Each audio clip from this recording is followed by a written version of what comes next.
ഞാൻ doctor Shefeena, CMO Samyama naturopathy and Ayurveda hospital, Thrikkaripur, Kasaragod. സ്ത്രീകളിൽ വളരെ ഇമ്പോർട്ടൻ്റ് ആയിട്ടുള്ള ഒരു ഓർഗനാണ് ഗർഭാശയം അഥവാ യൂട്രസ് എന്ന് പറയുന്നത്. പക്ഷേ ചില അസുഖങ്ങളുടെ കോംപ്ലിക്കേഷൻ കാരണം, എക്സ്പെഷ്യലി ഫൈബ്രോയിഡ് യൂട്രസ് അല്ലെങ്കിൽ യൂട്രൈൻ ക്യാൻസർ പോലുള്ള അസുഖങ്ങളുടെ കോംപ്ലിക്കേഷൻ കാരണം യൂട്രസ് റിമൂവ് ചെയ്യേണ്ടതായിട്ട് വരും. ഹിസ്റ്ററെക്ടമി എന്നാണ് നമ്മൾ ഈ പ്രൊസീജിയറിനെ വിളിക്കുന്നത്.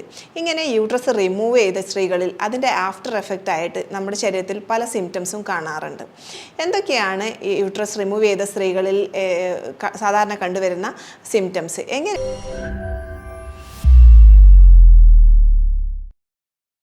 ഞാൻ doctor Shefeena, CMO Samyama naturopathy and Ayurveda hospital, Thrikkaripur, Kasaragod. സ്ത്രീകളിൽ വളരെ ഇമ്പോർട്ടൻ്റ് ആയിട്ടുള്ള ഒരു ഓർഗനാണ് ഗർഭാശയം അഥവാ യൂട്രസ് എന്ന് പറയുന്നത്.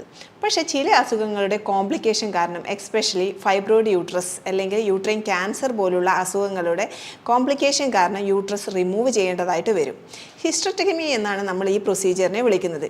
ഇങ്ങനെ യൂട്രസ് റിമൂവ് ചെയ്ത സ്ത്രീകളിൽ അതിൻ്റെ ആഫ്റ്റർ എഫക്റ്റ് ആയിട്ട് നമ്മുടെ ശരീരത്തിൽ പല സിംറ്റംസും കാണാറുണ്ട്.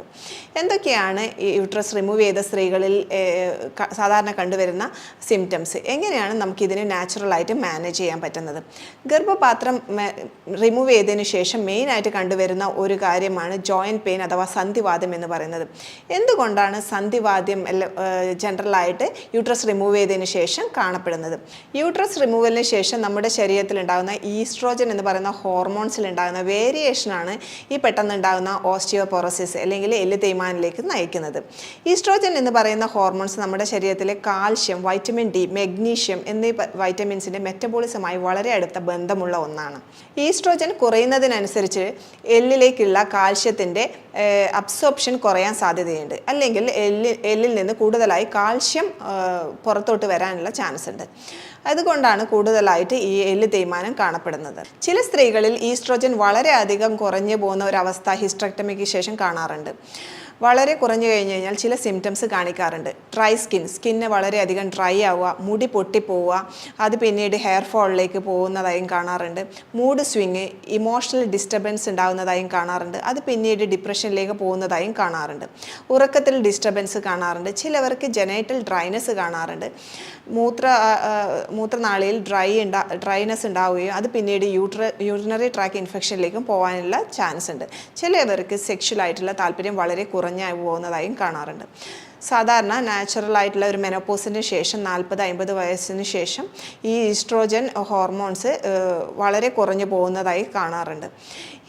ഈ ഹിസ്റ്ററെക്ടമി ശേഷം വളരെ പെട്ടെന്ന് ഈ ഹോർമോൺസ് കുറയുന്നത് കൊണ്ട് തന്നെ യൂട്രസിൻ്റെയും ഓവറിയുടെയും ഫംഗ്ഷൻ അഡ്രിനൽ ഗ്ലാൻഡിനാണ് കൈമാറുന്നത്. അഡ്രിനൽ ഗ്രന്ഥിയായിരിക്കും മെനോപോസിന് ശേഷം ഈ ഫംഗ്ഷൻ ചെയ്യേണ്ടത്. പക്ഷേ ചില കേസിൽ ഈ അഡ്രിനൽ ഗ്രന്ഥിയുടെ ഫംഗ്ഷൻ കുറഞ്ഞു പോകാം.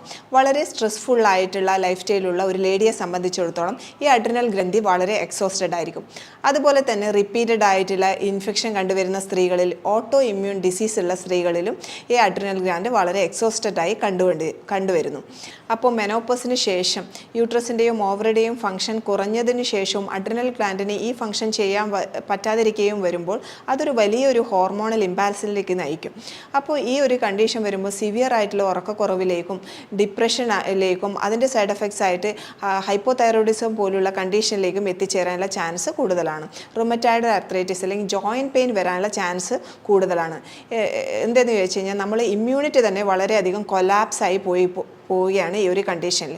ഹെഡേക്ക് അല്ലെങ്കിൽ മൈഗ്രെയിൻ ഹെഡേക്ക് പോലെ ഉള്ള പ്രശ്നങ്ങൾ വരാനുള്ള ചാൻസും കൂടുതലാണ്.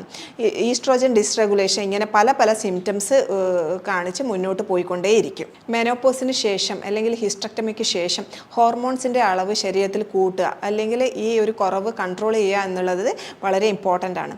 നാച്ചുറലായിട്ട് എങ്ങനെയാണ് ഈ ഹോർമോൺസ് കൺട്രോൾ ചെയ്യുക ഈ ഒരു പ്രൊസീജിയറിന് ശേഷം എന്നുള്ളതാണ് ഇനി ഞാൻ സംസാരിക്കുന്നത്.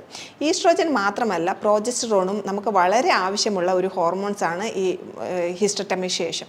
ഈസ്ട്രോജൻ ആൻഡ് പ്രോജെസ്റ്ററോൺ നാച്ചുറലായിട്ടുള്ള ഒരു ബാലൻസ് കീപ്പ് ചെയ്യാൻ സഹായിക്കുന്ന ഒരു ഫുഡിനെയാണ് നമ്മൾ ഫൈറ്റോ ഈസ്ട്രോജൻ എന്ന് പറയുന്നത്. അതുകൊണ്ട് തന്നെ ഫൈറ്റോ ഈസ്ട്രോജൻ കൂടുതലായി ഉൽപ്പാദിപ്പിക്കാൻ സഹായിക്കുന്ന ഫ്ലാക്സ് സീഡ് അല്ലെങ്കിൽ ചണവിത്ത് പോലുള്ള സാധനങ്ങൾ കൂടുതലായി കഴിക്കുന്നതും നല്ലതാണ്. 1-2 ടീസ്പൂണ് ചണവിത്ത് കഴിക്കുന്നതും വളരെയധികം സഹായകമാണ്. അതുപോലെ തന്നെ ഫൈറ്റോ ഈസ്ട്രോജൻ അടങ്ങിയിരിക്കുന്ന മറ്റൊരു വസ്തുവാണ് ഗാർലിക്. വെളുത്തുള്ളി കൂടുതലായി കഴിക്കുന്നതും ഒരു ഹോർമോൺ ബാലൻസിന് സഹായിക്കും. ആപ്പിളും ക്യാരറ്റും ഫൈറ്റോ ഈസ്ട്രോജൻ അടങ്ങിയിരിക്കുന്ന മറ്റൊരു വസ്തുവാണ്. ക്യാരറ്റ് ജ്യൂസ് കഴിക്കുന്നത് സ്കിൻ ഡ്രൈനസ് പോലുള്ള അവസ്ഥ തരണം ചെയ്യാൻ സാധിക്കും. അതുപോലെ തന്നെ ഹോർമോൺസ് കൂടുതലായി ഉണ്ടാക്കാൻ വേണ്ടി നമ്മൾ കഴിക്കേണ്ടത് പ്രോട്ടീനും ഫാറ്റുമാണ്. ഫിഷ് കൂടുതലായി ഭക്ഷണത്തിൽ ഉൾപ്പെടുത്തുക. അതുപോലെ തന്നെ തേങ്ങാപ്പാലിൽ ഫിഷ് വേവിച്ച് കഴിക്കുന്നത് നല്ലതാണ്. ഫിഷും കോക്കനട്ടും കൂടുതലായി കഴിക്കുന്നത് ഈ ഹോർമോൺ ബാലൻസിന് വളരെയധികം സഹായകമാണ്. അതുപോലെ തന്നെ അരി, ഗോതമ്പ്, മില്ലറ്റ്സ് എന്നിവയുടെ അളവ് കുറയ്ക്കുന്നതും വെയിറ്റ് മാനേജ് ചെയ്യാൻ വളരെ സഹായകമാണ്. മെനപ്പോസ് കഴിഞ്ഞ സ്ത്രീകൾ പൊതുവെ പറയുന്ന ഒരു കാര്യമാണ് പെട്ടെന്ന് തന്നെ വെയിറ്റ് കൂടുന്നു അല്ലെങ്കിൽ വയറ് ചാടുന്നു എന്നുള്ളത്. കാർബോഹൈഡ്രേറ്റ് കുറക്കുക തന്നെയാണ് ഈ പെട്ടെന്നുണ്ടാകുന്ന വെയിറ്റ് ഗെയിൻ മാനേജ് ചെയ്യാൻ വേണ്ടി സഹായിക്കുന്നത്. അടുത്തത് വൈറ്റമിൻ ഡി. ഈസ്ട്രോജനുമായി വളരെയധികം ബന്ധമുള്ള ഒരു വിറ്റമിനാണ് വൈറ്റമിൻ ഡി. വൈറ്റമിൻ ഡി കുറയുന്നത് കാരണം ഈസ്ട്രോജൻ്റെ പ്രൊഡക്ഷൻ കുറയാനുള്ള ചാൻസ് ഉണ്ട്. അതുകൊണ്ട് വൈറ്റമിൻ ഡി കുറവാണെങ്കിൽ അത് ചെക്ക് ചെയ്ത് അത് സപ്ലിമെൻറ്റ് എടുക്കേണ്ടത് വളരെ അത്യാവശ്യമാണ്. അടുത്ത ഒരു